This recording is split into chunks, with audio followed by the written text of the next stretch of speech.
Previous year some பார்த்துட்ருக்கோம். If rupees 510 be divided among ABC in such a way that A gets 2/3 of what B gets and B gets 1/4 of what C gets, then their shares are respectively.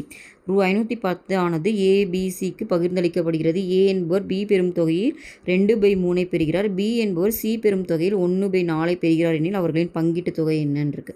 இதை ப்ராப்பராக போட்டாலும் போடலாம், அப்படிலாம் ஈஸியாகவும் போடலாம். இங்கே பாருங்கள், எல்லாத்தையும் ஆட் பண்ணால் நம்மளுக்கு 510 வரணும். இது ரெண்டுமே பாருங்கள், இது வந்து வரல. 170 ஓட 360 பண்ணால் இது வராது, இது வராது. இது ரெண்டு மட்டும்தான் வந்துட்டு உங்களுக்கு 510 வருது. அப்புறம் இதில் அவங்க கொடுத்ததை செக் பண்ணி பார்க்கலாம். ஃபஸ்ட்டு சி பார்க்கலாமா?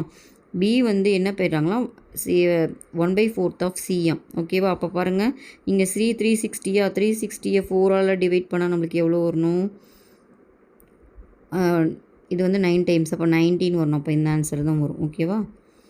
இன்னொன்று கூட செக் பண்ணி பார்க்கலாம். 2/3 ஆஃப் பாட் பி கிட்ஸ், 2/3 ஆஃப் பி எவ்வளோ? 90 போட்டு பாருங்கள். 1 டைம், இது 3 டைம், 230 ஆர் 60. ஸோ ஆன்சர்லேருந்தும் போடலாம் இந்த சம்மு. ஸோ இதுக்கு ஆன்சர் பார்த்திங்கன்னா பி.